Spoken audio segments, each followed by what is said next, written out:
history rarely remembers the girl before the crown. Long before she became Hurrem Sultan, the most powerful woman in the Ottoman world, she was only a daughter, perhaps named Anastasia or Alexandra Lisovska, born in the cold borderlands of what is now Ukraine. Her life ended one winter morning when the sky burned orange and the air filled with screams. Crimean Tatar raiders descended on her village like hawks. Homes crackled under torchlight. Priests were cut down before their altars. Amid the smoke, a small red-haired girl was seized, bound, and marched away toward the horizon. She would never see her family again. What began in fire would end in marble and gold, but every empire has its ashes. Weeks turned into months as the captives were driven south, through mud, frost, and hunger, toward the slave markets of Kaffa on the Black Sea. There, merchants weighed human flesh the way others priced silk. The girl was inspected, her hair pulled, her teeth examined, her height measured against the scales of profit. The traders saw more than a child. They saw an ornament for the Sultan's court, a rare commodity. Skin pale as ivory, eyes bright as turquoise, hair like polished copper. When the bidding ended, her fate belonged to the Ottoman world. From the frozen plains of Ruthenia to the gilded domes of Constantinople, the distance was measured not in miles but in freedom lost. Constantinople was unlike anything she had imagined. A city where the sea glimmered like hammered bronze and minarets pierced the clouds. Yet her new home was not the city's freedom but its most guarded prison, the imperial harem of Topkapi Palace. She was renamed Hurrem, the cheerful one, a cruel jest, for cheer would now become her armor. Behind ornate gates lay a world of marble corridors, mosaics of sapphire and emerald, and silence enforced by fear. The harem was not a pleasure house but a political engine, designed to breed heirs without blood alliances, to keep sultans untangled from noble families. Here hundreds of enslaved women learned to smile, sing, and obey. Days blurred into lessons, music, calligraphy, the recitation of poetry none of them would ever be allowed to publish. Every gesture was studied. Even the way she knelt or breathed was corrected by tutors. Freedom was replaced with performance. The harem was a theater where women learned to survive beneath veils of obedience. The Sultan's mother, Hafsa Sultan, ruled this hidden world with the precision of a general. To the empire beyond, it was called the abode of felicity. Inside, it was a labyrinth of rivalries, alliances, and invisible daggers. Hurrem watched, listened, memorized. To endure meant to adapt. And she was learning fast. When Hafsa Sultan finally selected a concubine for her son Suleiman, the newly crowned sultan, the choice fell upon Hurrem. It was not romance but protocol, a ritual of control. She was bathed in rosewater, anointed with jasmine oil, her body stripped of every hair using a sharpened shell and arsenic paste. Painted with henna, veiled in silk, she was led crawling on her knees toward the sultan's chamber. Musicians played softly, their melodies trembling through the corridors like prayers. For most women, the night that followed marked their brief ascent and eternal obscurity. But for Hurrem, it was the beginning of a legend. Suleiman was unlike the tales of tyrants she had heard. He was young, grieving his father's death, a poet fluent in Persian and Arabic, a ruler still learning the weight of his crown. Hurrem met him not as a submissive shadow but as a mirror, witty, musical, alive. He summoned her again and again. The court whispered. In a world where affection was rationed and loyalty sold, she had become indispensable. To him, she was laughter after war. To others, she was an omen. Because in the Ottoman court, love was not a gift. It was a calculation. But love breeds enemies faster than allies.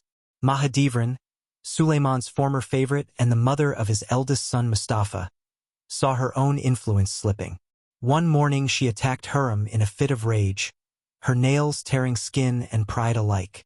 When Suleiman called for Hurrem that night, she refused. "I am soiled meat," she said, a single phrase that turned weakness into strategy. Her refusal ignited desire and sympathy both. In the Sultan's eyes, she was no longer merely a concubine but a woman of dignity, wounded by injustice. In that moment, Hurrem learned the first rule of palace survival. Sometimes refusal is the sharpest seduction. Soon after, she bore a son, Prince Mehmed, and the axis of the harem shifted. By law, a concubine who birthed a prince became untouchable. Her chambers were moved, her servants increased. In time, she would give the sultan's 6 children in defiance of custom, each birth tightening her hold on destiny. Yet Hurrem's ascent terrified the court. Ministers muttered of witchcraft. Foreign envoys wrote of her fiery hair and strange laughter. Suleiman's advisors offered him new women to break the spell. He gave them away. The sultan, who once had hundreds of concubines, now had one. The empire had never seen anything like it. Outside the palace walls, the empire expanded: Hungary, Rhodes, Belgrade, but within, a quieter conquest was underway. Hurrem had transformed from slave to sovereign in all but name. Yet every step upward meant walking over buried enemies. Behind every silk curtain, someone plotted her fall. And Hurrem, ever smiling, ever cheerful, sharpened her charm like a blade. For in the Ottoman palace, survival was not about beauty or love. It was about knowing when to kneel and when to strike. Years passed, and the woman once bought for a handful of coins now ruled rooms lined with lapis and gold. Hurrem's laughter echoed through the palace gardens where only eunuchs dared linger. She had become indispensable to Suleiman, his confidant, his muse, the one voice that could still reach him through the weight of empire. Her words softened his rage, guided his letters, even shaped decrees. But influence in the Ottoman court was never declared. It was performed in whispers, in glances, in the slow orchestration of trust. Hurrem's rise had made her the eye of a storm that even sultans could not quiet. Among those caught in that storm was Ibrahim Pasha, Suleiman's oldest friend, the man who had once shared his tent on campaign and his throne in council. Ibrahim was brilliant and bold, but ambition had turned him careless. He paraded through the streets with a golden parasol once reserved for the sultan alone. His mansion rivaled royal halls. His portrait hung beside Suleiman's. To many, he looked less like a servant and more like a shadow sultan. Hurrem watched quietly. She knew that shadows, when they grow too large, must be erased. Rumors, once released, are impossible to cage. Hurrem began to weave hers carefully. A whispered doubt here, a subtle question there. Was Ibrahim loyal? Had he taken bribes from the Venetians? Was he plotting to place Prince Mustafa on the throne? Each word dripped like poison into Suleiman's ear, invisible yet fatal. The sultan's sleep grew restless. The friendship that had built an empire began to crumble beneath the weight of suggestion. Hurrem never raised her voice. She didn't need to. In a palace built on silence, she had mastered the art of the echo. One spring evening, Suleiman invited his grand vizier to dinner. The 2 old comrades dined, drank, and reminisced until the candles sank low.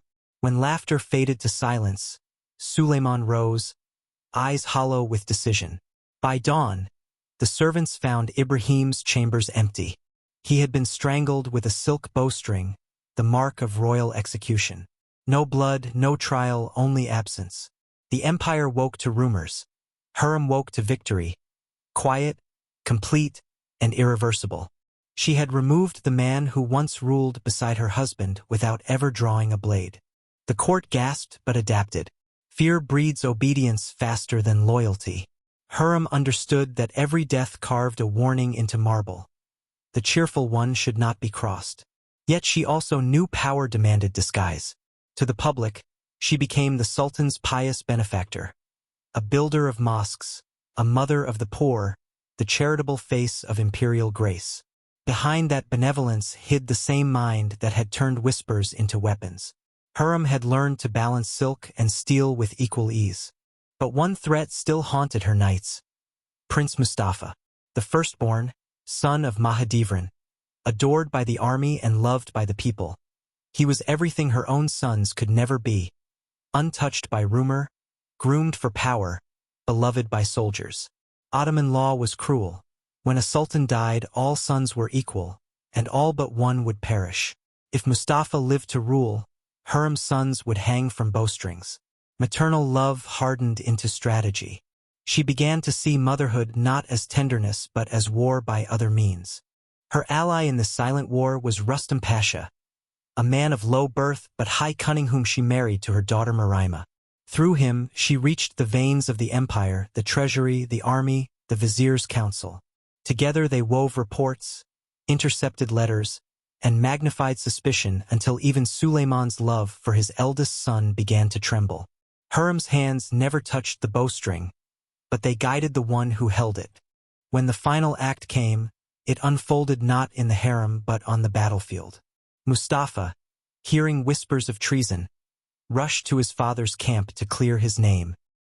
He entered the sultan's tent unarmed, bowed, and waited, but Suleiman's guards advanced. They seized the prince before he could speak.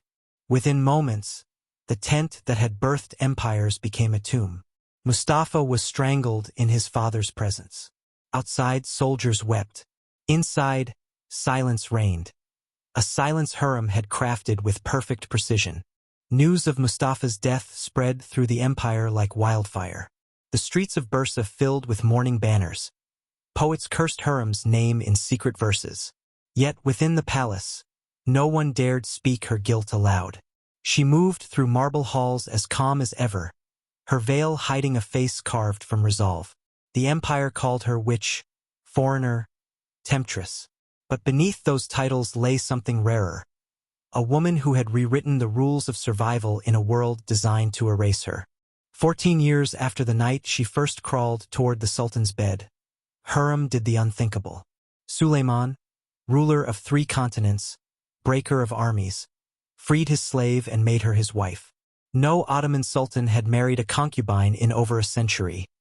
The act tore through tradition like lightning through silk. The wedding was private yet seismic. An enslaved girl from Ruthenia now stood as Hasiki Sultan, legally recognized and untouchable. The court whispered blasphemy. The mullahs murmured disapproval. But Suleiman silenced them with decree. Power had taken on a woman's face, and it smiled through a veil of crimson. The empire trembled with confusion. How could the lawgiver himself break the law? Yet the marriage gave Hurrem a legitimacy no intrigue could challenge.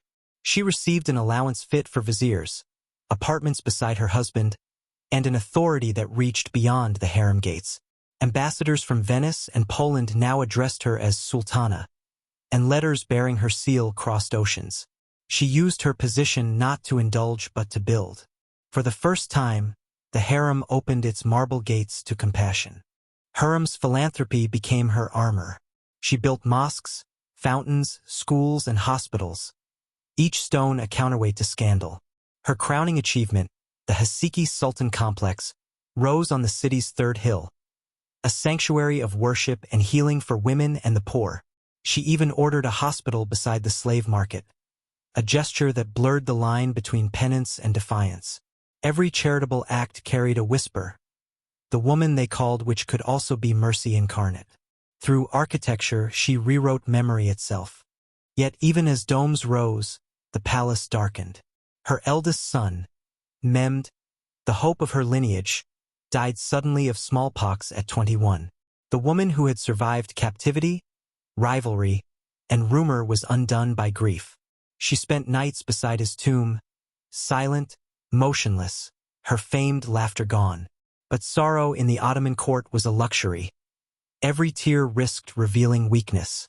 Hurrem dried her eyes and returned to statecraft. Her surviving sons, Selim and Bayezid, would now carry her legacy, though she knew only one could live to wear the crown. Diplomacy became her next battlefield.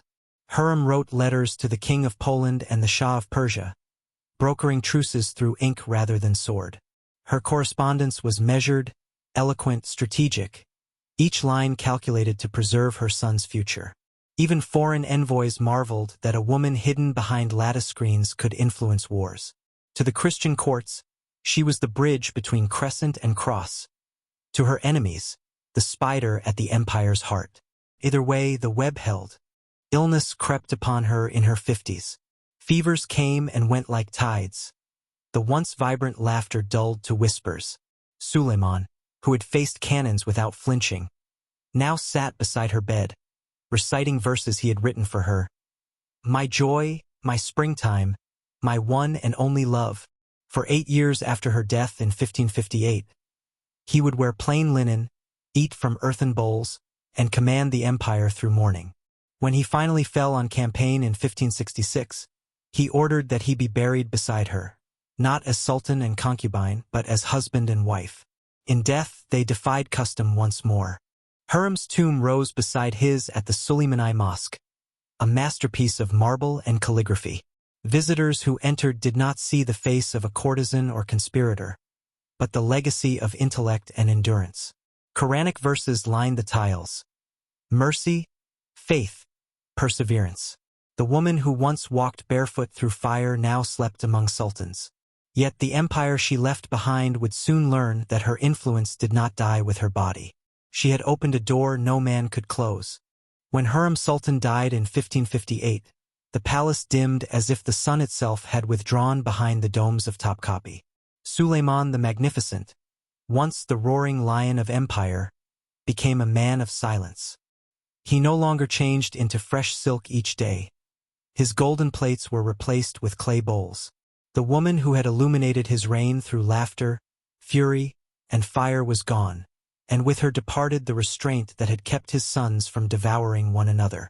The empire still expanded on maps, but within its marble walls, an invisible war for succession had begun.